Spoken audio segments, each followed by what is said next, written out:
Welcome to the Faith is Not Blind podcast. I'm Kevin Knight, and I'm here today in Gothenburg, Sweden with Harry Marby. Harry, thank you so much for being with us. Well, Harry, this one is a particularly fun interview for me because when I was a missionary in Sweden 18 years ago, my first area was in your ward, and I remember well some really interesting intellectual discussions that you and I had, and that I'm sure you've imparted a lot of wisdom on missionaries over the years. I want to begin though by asking you, how did you become a member of the church? How did you develop your testimony? Give me a little bit of a sense of your spiritual upbringing. Well, it started with missionaries. Our family are all converts, and my mom brought me to church when I was 8. Mm. And it was a Sunday when I was going to play soccer, and I hated it. And then our entire family, besides my older brother, he's 11 years older than me, went to church. So my mom was baptized 1958. 1960, my 2 sisters were baptized. And 1962, my dad and I. So So the family was spread out a little bit. Yes, it took 4 years, and we went to church the whole time. So you were 12? I was my 12th year. Okay. And the missionaries were often at our place. Mm-hmm. And once they said, this was way back in the days when there was no TVs. Mm-hmm. You had a radio, and they said, on Radio Luxembourg, the Mormon Tabernacle Choir are going to sing the Messiah tonight. Okay. And my sister and I, we loved music, and so we got Radio Luxembourg in, and we heard the choir singing, and they were singing "For Unto Us a Child is Born." I was laying on the carpet in the living room, and the Spirit caught me, and I felt that Christ is real. Mm-hmm. And it is important to be one of His. And that was really the start of my testimony of Godhood, of who Christ is, what He's done for us, and the importance of being a member of His church. And not long after that, my dad, well, that was a special night too, we were all in the kitchen, and he came in with tears in his eyes and said, I had to join this church. I guess he's been in the bedroom praying. I said, you do? And he said, yes, I have to, because this is true. And that was the start of a long journey. We were baptized together, and so I had my teens in the church, growing up with some other, not so many kids, as you might believe. Sweden is not a big country, and the church was not big in those days. Mm-hmm. And I especially remember a day when I was supposed to go to school, and my stomach was upset, so I decided to stay home, and I opened the Book of Mormon early in the morning, and I started reading the Book of Mormon. I was fascinated. And I was reading and reading and reading, and I woke up about, I don't know, when everybody came home from work and school. And I've been reading all day, and the stomach craziness was gone, and my testimony had grown, and I've read about 2/3 of the book in one day. How old were you? I think I'd be about 14. Wow. Like Joseph Smith. Okay. It strikes me as unique that an 8-year-old child would spend 4 years investigating the church. Was there something that you was there something that was hanging you up, or did you feel like you just didn't have the conviction yet? Well, I liked being there. Mm-hmm. I went with my parents, and I saw my sisters, and I saw how they grew in their testimonies. And the missionaries came when I was about 10, I think, and they asked me if I wanted to be baptized. And I said, I'll do it when my dad does. Because I felt that he was the one who was in charge of the family, and I'd follow him. Okay. Rather than mom. My mom my grandfather on my mom's side, he was a preacher, so she had a background of faith growing up, but not my dad at all. Oh, really? So being a member for him was a great change, and becoming a member, and meant that he had to give up certain things that he was not prepared to do, actually. Mm-hmm. I remember standing at the downtown Göteborg, Gothenburg, by the canal waiting for the streetcar to come, and And he was pensive, so I was just waiting there. And he said, "Nope." And he took out his package of cigarettes and knuckled up, threw it in the canal, and took up his pipe and broke it off and threw it in the canal, and never smoked after that. Wow. That was about 6 months before he was baptized. Okay. So he made some serious decisions, and I followed him. Okay. And I don't know if I really was investigating. I just kind of accepted everything and went there. Okay. My recollection of you is from even just 18 years ago, fuzzy as my recollection may be, is that you're fairly intellectual, fairly analytical. But you mentioned the earliest days of your investigation of the church were in the times that predated common television in Sweden. Oh, yes. So certainly much of your learning about the church would have predated the internet. How have you studied? How have you learned so much? How did you're an inquisitive mind. Yes. Where did you go for answers to your questions and to satiate that inquisitive nature over the years? Books. Okay. I've always been reading. Always been reading a lot. When I was 10, one of my sisters brought me to the library close to our home, and I'd never seen that many books in all my life. And I said, "What do you do here?" Because in our home there weren't very many books. And she said, "You can borrow books." "How many?" "As many as you want." "Can I do that?" "Yes," she said. So I went to the nice lady and I got a card that told me that I could borrow books. And I borrowed 2 books every day, or maybe 3, and read them until the next day. So I've always had an inquisitive mind. I love knowledge and to get knowledge. And my sister is 4 years older than me. And when the new school year came and she brought her school books, the new ones, I'd read her books. And when I was 14, going to school, I started thinking about, and then I've been a member for 2 years, a lot about creation. And I couldn't get the picture of creation as told in the scriptures and the picture of creation that science would give you. And I thought a lot about that. And then books again. One of my brothers-in-law had a book by the name of Science and Your Faith in God. So I borrowed that. And it was hard reading for me. I was 14, reading in English. And I read about the creation, and I found a plaque that showed that this is how it's described in Scripture, and this is how it's described by science, and they go hand in hand. And then I realized that you cannot go towards spiritual things scientifically only, because they are talking about different things. Science told about how the creation was made when the scriptures tell us why. And the science would never do that. And I realized that, and I thought, okay, it's as simple as that. That's interesting insight. And I brought that with me then, growing up. I went to school, in a school with 1,400 boys, smart kids. And they knew, many of them knew that I was a member. And one of them would come up to me and say, "Harry, you believe in an omnipotent God, don't you?" And I said, "Yes, of course." I said, "But can God make a stone so large that he cannot lift it?" And there's a trap in the question, and there usually is when people come like that. And I said, "No, he wouldn't do that. Why should he?" Because he wouldn't have any use for any stone like that. When God creates anything, he creates it with a purpose, just like he had a purpose when he created you.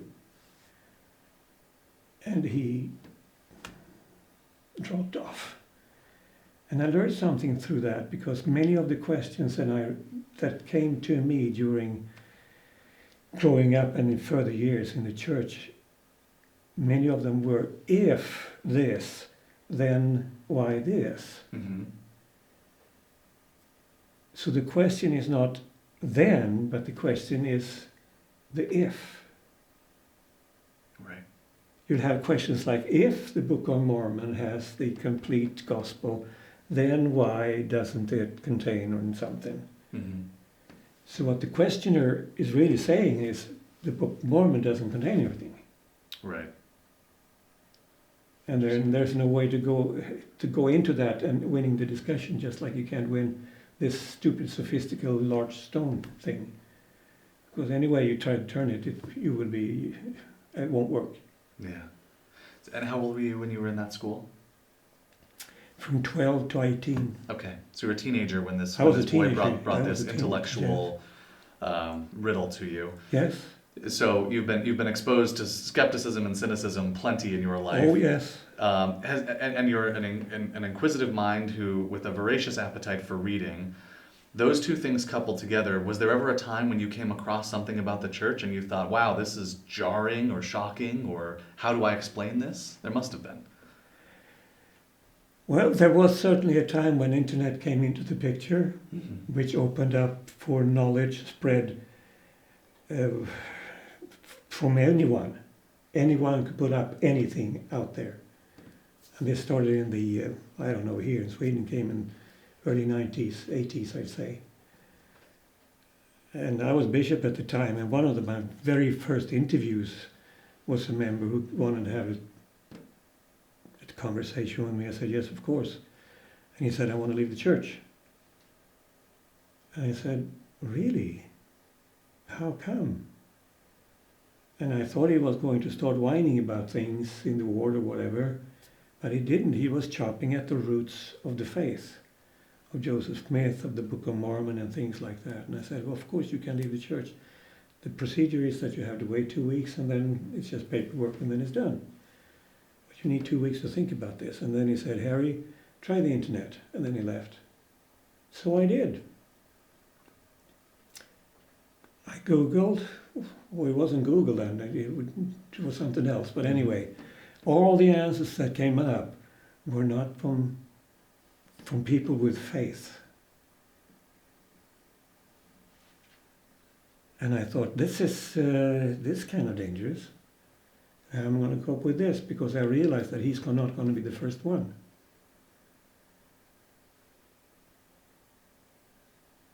And then I remembered something that Marion G. Romney had said when I was a missionary 10 years earlier, 15 years earlier. He was visiting Sweden and I was in the mission home. And he's a scriptorian. So all the elders in the mission home thought, now we have a chance to shoot everything on him.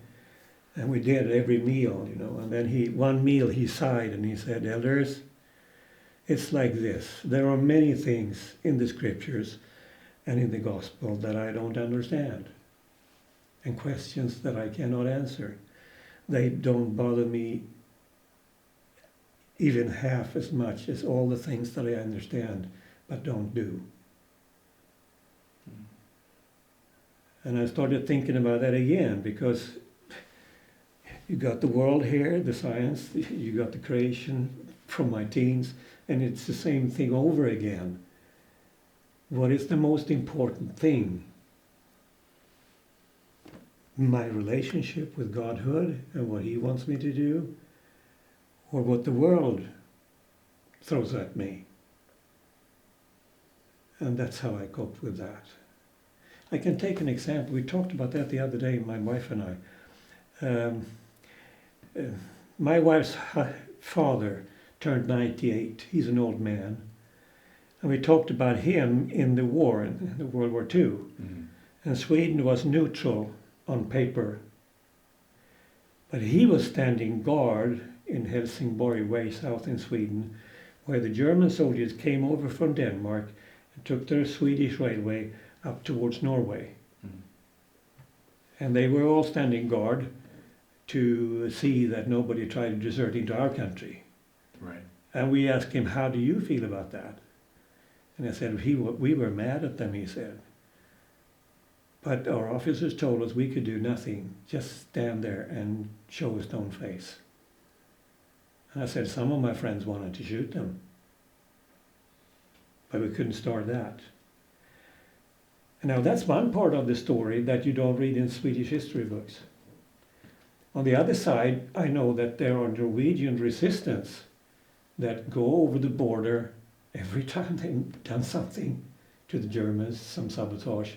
and they'll flee over to the Swedish side, and we'll welcome them. So we did both of these things, and that is not in the history books either.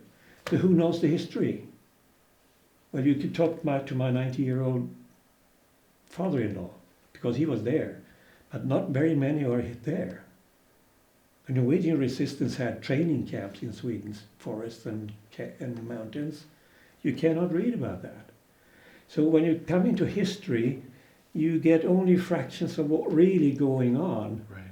what people really felt, and what happened. You don't know. So how can you say this and that about it? That's the way it has helped me. And how do you do that? How when you see something, and of course, as wonderful as it is that we as a church have been good at record keeping and things like that, we are blessed to have a lot of records about the history of the church, but with this acknowledgement that we don't have everything. We don't have everything. No, we don't. How does that affect your view of the church and how you navigate, or how you would advise people that find something and think, wow, this is akin to Swedish complicity in World War II, Yep. in the gospel sense. What do you do with that? What I do is that I realize that the church has a name. It's called the Church of Jesus Christ of Latter-day Saints. So it's an organization, right, Mm-hmm. made by Christ, organized by Christ. And in that sense, it is running smoothly and perfect and with the best intentions you can have. I mean, divine love is behind it. But the other side of the church is that it's the church of the saints. And I mean, I'm not a saint. You're not a saint. And I know that when I was a bishop, I did some really stupid things. Uh-huh. So we have to realize that the church is a church of humans. And the only person who ever was perfect, that was Christ. Right. So if you look at our lives, we made mistakes. And if you look at church history, which is made up by humans, you're going to find things that are hard to explain. And you wonder, why did they do that? That's not right, or downright wrong. And I think I leave that to the Lord. Well, and in some ways that is empowering, because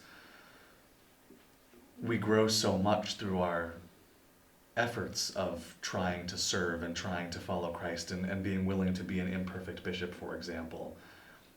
If we couldn't do that as humans with our human errors and human frailties, then what enormous opportunities to grow we would miss out on. Yeah.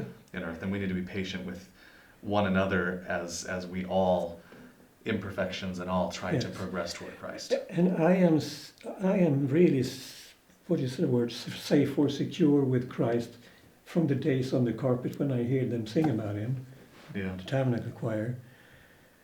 And I think that this is his church, which means that he really knows what's going on.